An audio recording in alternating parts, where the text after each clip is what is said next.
Yo voy a intentar no meter mucho rollo en algo que puede ser un poquito complicado, ¿sabes? Eh, lo primero que tengo que decir es, bueno, ¿para qué nos puede servir el Pentacam, especialmente a la hora de determinar cuándo una córnea es sospechosa? Y la primera pregunta que nos hacemos es, cuando nos dicen a nosotros que hay unos parámetros de validación de la cara anterior, de la cara posterior, de las curvaturas, de la paquimetría, la primera pregunta que uno se hace es, bueno, ¿y esto quién lo dice? ¿Esto es porque a alguien se le ha ocurrido? ¿Por qué dice que son 12 micras? ¿Por qué se dice que no son 8? Y esto es muy sencillo, porque lo que se hace es que se hacen múltiples estudios en todo el mundo y se van haciendo validaciones y se van haciendo curvas de Gauss, de todo. Y hay curvas de Gauss de la cámara anterior, de la paquimetría, de los perfiles, de las elevaciones anteriores, de las posteriores, etcétera, etcétera, etcétera. Y por poner un ejemplo, se determina en múltiples ensayos, que al final terminan todo en procedimientos de inteligencia artificial, de miles y miles de pacientes, que la cara posterior, la zona de corte es esta, que es 8. Pues sabemos que es en 8, 30 micras de elevación en un BFS. Y eso es como se determina por inteligencia artificial. Y es absolutamente todos los parámetros, de la RTV, de la paquetería mínima, de la K máxima, de la K mínima, de los volúmenes, de todo. Todo es porque es miles y miles de pacientes que se hacen unas medias y por eso se determinan los parámetros. No es por casualidad. Pero además, no siempre es así. Por ejemplo, en China, el parámetro de elevación de la cara anterior es de 4,5. En Egipto es de 4,5. El cine de la córnea en Egipto y en Alemania es más bajo. La elevación de la cara anterior en el APE es distinta en Italia y en Alemania que lo que puede ser en Grecia. Es decir, que incluso en cada país se hace screening de cuáles son las medias que nos van a determinar cuándo una córnea es patológica y cuándo una córnea no es patológica. Entonces, ¿por dónde se empieza primero? Vamos a ver cómo se determinan los mapas de espesores, que nos van a decir qué es una córnea normal, cuando una córnea está operada y cuando una córnea tiene un queratocono o tiene una sospecha. Y esto se hace exactamente igual, haciendo estudios. Y en estos estudios lo que se determina es lo siguiente, y en los estudios que se determina la reproductibilidad y la repetitividad de los casos. Y lo que se ve en todos los estudios es que en la zona central, en la paracentral, en la transicional y en la periférica, el Pentacam es mucho más reproducible en córneas normales con estos índices que en córneas con queratocono, en todas. 0,8, 1,4, 0,8, 1,3. Es decir, el Pentacam mide mejor en las córneas normales que en las córneas patológicas y mide peor en las córneas operadas. ¿Por qué? Porque puede haber cicatrices, puede haber edema, puede haber determinadas cosas. Luego, las medidas de una córnea normal tienen una alta reproductibilidad y de una córnea anormal no la tienen. Y esto ya empieza el primer problema para determinar dónde está la línea de lo normal y lo anormal. Pero además, no es lo mismo hacerlo un solo observador que varios observadores. Por eso, todos los estudios se tienen que hacer intraobservadores y extraobservadores. Es decir, el mismo observador tiene que tomar varias muestras y distintos observadores tienen que tomar varias muestras para que la reproductibilidad y la repetitividad tenga sentido y no sea solo una persona la que la haga. Y así, por ejemplo, se ve que hay determinadas cosas, como por ejemplo que la reproductibilidad y la repetitividad es menor en la zona superior y la zona periférica, mientras que todos los que tomamos las medidas las medimos mucho mejor en las zonas centrales. Luego, ¿cuál es la medida mejor? La medida central en una córnea normal. ¿Y cuál es la medida peor, con menos repetitividad, menos reproductividad? En una córnea normal externa. Así, justamente la zona del queratocono es donde se mide peor y donde entre uno tomando la medida y distintos observadores. Y esto es otro problema a la hora de determinar cuándo es algo patológico o no. Y pasa lo mismo intraobservadores que interobservadores. Y además vemos como la dispersión que hay desde el centro a la periferia es mucho mayor aquí, que es una córnea con un queratocono, aquí, que es una córnea con un queratocono, perdón, que aquí, que es una córnea normal. El decalaje este es distinto. Por lo tanto, tenemos un problema de determinar cuándo una córnea es normal y patológica. Que se mide peor el mismo observador, que mide peor distintos observadores y que la zona que medimos es la peor para medir. Hay más dispersión. Entonces, ¿cómo podemos decir nosotros cuándo? Porque una córnea patológica la conoce todo el mundo, pero una córnea dudosa, ¿cómo sabemos cuando una córnea dudosa es una córnea normal o es una córnea patológica? Ahí es donde está el problema. Y entonces, lo que se hicieron fue un montón de estudios de perfiles de cambios de paquimetría. Y es lo que se dice, pues, el Corneal Sinus Spatial Profile. Y se sabía que había una banda, que es la que aparece en el pentagrama, que la vemos, que es de puntitos negros, y una línea roja, que es la media. Y eso determinaba que ahí había con un 95% de probabilidad de que el perfil de cambio de curvatura estaba dentro de lo normal. Y ese perfil, que todos lo hemos visto, que viene en el pentagrama, que es muy fácil de ver, que es esta línea negra y esta roja, tiene el perfil espacial roja y tiene un porcentaje de incremento. Y ese PT y ese IPP tiene una marca. Y después de validar miles y miles y miles de trabajos, indica que el índice de progresión paquimétrica es dudoso cuando es 1.2. Y por eso, cuando es 1.2, pues hay que empezar a tener algo sospechoso. Es decir, ese cambio de grosor de círculos imaginarios va a determinar un determinado perfil. Pero además, la córnea tiene un volumen.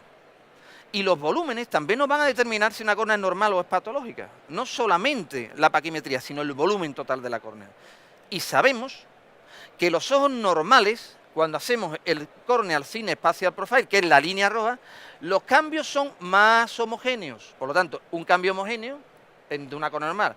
Cuando el cambio es menos homogéneo, ya sabemos que es más sospechosa. Y además, el porcentaje de incremento también es más homogéneo en caso de ojos normales.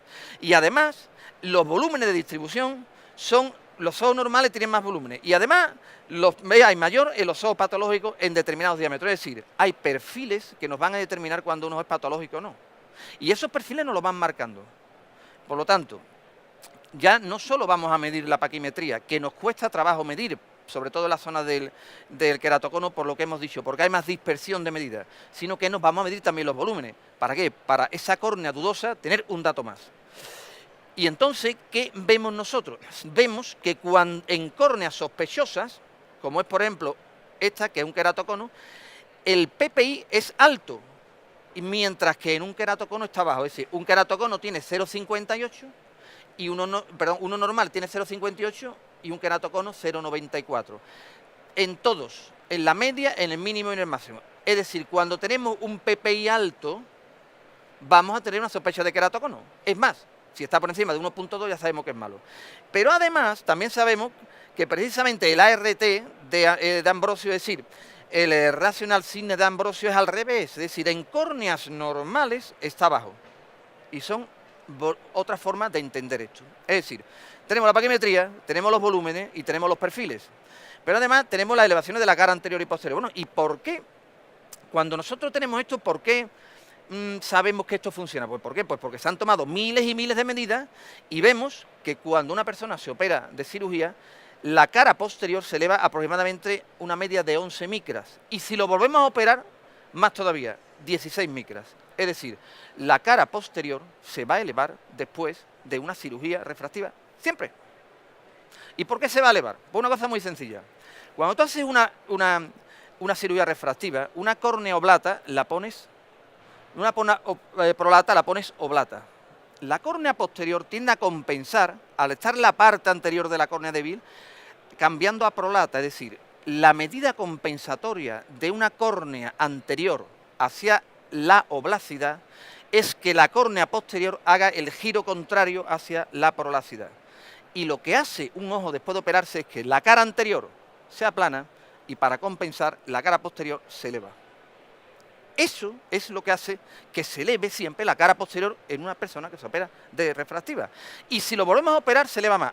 Y llegará un momento en que si hemos quitado más tejido de la cuenta, la compensación se dispara y la cara posterior ya llega a unos límites de sospecha. Ese es el motivo por el que se eleva la cara posterior y no otro. Pero además tenemos todos estos parámetros que hay en estudios que nos van a decir qué parámetros son mejores, son peores. Y son todos estos parámetros. Y estos parámetros nos van a determinar si una córnea es sospechosa o no. Es decir, no podemos tener un solo parámetro. Tenemos todos estos parámetros y muchos más. Pero ¿qué es lo que ocurre? Que algunos parámetros tienen más sensibilidad y especificidad y otros muy poca. Entonces nos vamos a fijar en los que tienen más sensibilidad y más especificidad. ¿Y los que más tienen cuál es? El Corneal Sinus Profile, la elevación de la cara posterior y la desviación paquimétrica. Estos tres son los claves, los que tienen mayor sensibilidad y especificidad. Y estamos hablando que estamos de un 65, un 60, un 70, Con esto no llegamos a ningún lado. Con lo cual, la primera conclusión: con un solo parámetro nadie va a diagnosticar nunca una córnea sospechosa, porque la sensibilidad de un solo parámetro es muy baja. Entonces, ¿qué se inventó para aumentar esa sensibilidad? Pues vamos a unir parámetros. Y vemos como cuando unimos estos parámetros, es decir, elevación de la anterior, cambio en la posterior, el thickness, más la elevación posterior, más la elevación anterior, todos estos parámetros, cuando sumamos un parámetro solo, tiene una espesidad y una sensibilidad baja. Cuando sumamos 2, sube. Cuando sumamos 3, sube. Y cuando ya sumamos todos, ya llegamos a esto. Luego, ¿cuál es la primera conclusión? Nadie va a diagnosticar un queratocornea sospechosa con un solo parámetro. Tenemos que ir haciendo sumatorios de parámetros para poder aumentar la sensibilidad y aumentar la especificidad. Luego, no hay ningún patrón tomográfico que defina una córnea sospechosa. La hay que defina un queratocono claro. La hay que defina una córnea normal clara, pero no existe un solo parámetro que define lo que nos preocupa, la córnea sospechosa. Necesitamos hacer sumatorios para elevar la sensibilidad y la especificidad. Y esto hay que tenerlo claro. De ahí que Belling-Ambrosio digo, bueno, vamos a juntarlos todos y vamos a poner un perfil nuevo que es de combinaciones multicéntricas. Y eso es ni más ni menos que es el BAT, el Belling-Ambrosio Estasia Profile. Vamos a juntar en un cóctel un montón de parámetros de estos para que salga una cosa que tenga más sensibilidad y más especificidad. Y esto es lo que provocó que este tipo de elementos, que es el que todo el mundo conoce, vamos a ver dónde está el numerito rojo este, a ver cuánto sale. Pues esto tiene una sensibilidad muy alta, del 87%, una especificidad muy alta, del 92%, y además, combinado con el ARTM, otro más que llega al 96%, pero con esto no vamos a descubrir nada. ¿Por qué? Porque esta sensibilidad y esta especificidad solo es para queratoconos, no para córneas sospechosas. Es decir, con esto, sin mirar nada más que esto, sabemos que hay un queratocono o es una córnea normal. Pero esta sensibilidad y especificidad no nos sirve para córneas sospechosas, solo para un queratocono claro y una córnea normal clara. Por lo tanto, el que se fíe solo en el 2.6 no sirve, porque no tiene una alta sensibilidad y una alta especificidad cuando el queratocono es fustre. Ejemplo, si ustedes os fijáis, todo el mundo tiene claro que esto tiene una pinta de un queratocono claro, ¿no? Aquí, ¿no? ¿Y cuánto nos sale? 1.06. Luego, eso solo no vale. Y entonces, ¿cómo aumentamos la sensibilidad y la especificidad en córneas sospechosas? Pues entonces se inventó algo que es, vamos a hacer lo mismo pero ajustado a la edad. Es decir, dependiendo de la edad del paciente, hay unos perfiles distintos. Es decir, la córnea de un paciente de 21 años es una córnea que podemos quitar menos estructura que una persona de 50 años. Y por eso, las córneas sospechosas en los niños, la edad, hay que tener mucho más cuidado. Es decir, una córnea dudosa, si es una persona de 40 años, podemos hacerle una cirugía, y una córnea con la más mínima sospecha en alguien de 21 no debemos tocarla, porque la edad es un factor clave. Luego, ¿qué conclusión hemos llegado? De que cuando estudiamos con estos índices el queratocono y una córnea normal, la sensibilidad es muy alta. Pero cuando nos vamos al queratocono frustre o a córnea sospechosa, sigue siendo muy baja, solo del 60%. Luego el que se crea que porque en el D tenga 1.2 ya tiene descartado todo, se equivoca porque solo tiene un 60% de sensibilidad. Luego, por lo tanto, ¿qué hay que hacer? Pues tendremos que ir sumando para elevar ese 60%. Y en eso aparecen todos estos parámetros, que de nuevo vamos a irlos sumando. Y todos estos son estadísticamente significativos, todos, hay aquí más de 30, menos la distancia del ápice al punto corneal. Ese es el único que no sirve estadísticamente. Todos los demás sirven.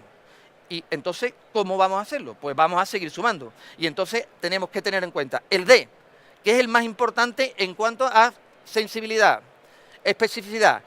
El ATR de Ambrosio, que es el mejor en sensibilidad, pero también vamos a sumarle la elevación de la cámara, por ejemplo, la distancia, la APE, el nivel topométrico, la K, el espesor mínimo. Es decir, vamos a seguir sumando factores para elevar esa sensibilidad en córneas sospechosas del 60% para arriba. Y entonces seguimos sumando parámetros y aparecen el mejor, el índice D, que llega a un 60, luego la diferencia de elevación, luego la elevación posterior, luego el Ambrosio, el ATR, y luego el índice de progresión. Estos, cuando los vas sumando, van subiendo la curva de sensibilidad y especificidad. Por lo tanto, lo importante aquí es mirar no un solo parámetro, sino un sumatorio de todo. Porque es muy fácil distinguir un queratocono de una córnea normal. Aquí, por ejemplo, la línea verde es la del queratocono, ¿de acuerdo? Y la línea esta es del... Esto está claro que la diferencia es muy grande, ¿no? De esta línea a esta sabemos, la distingue cualquiera, ¿verdad? De esta a esta la distingue cualquiera, pero entre estas dos, entre un queratocono frustro y una normal, o entre estas dos, es decir, cuanto más se parezca una córnea sospechosa a una córnea normal, más difícil es de diagnosticar.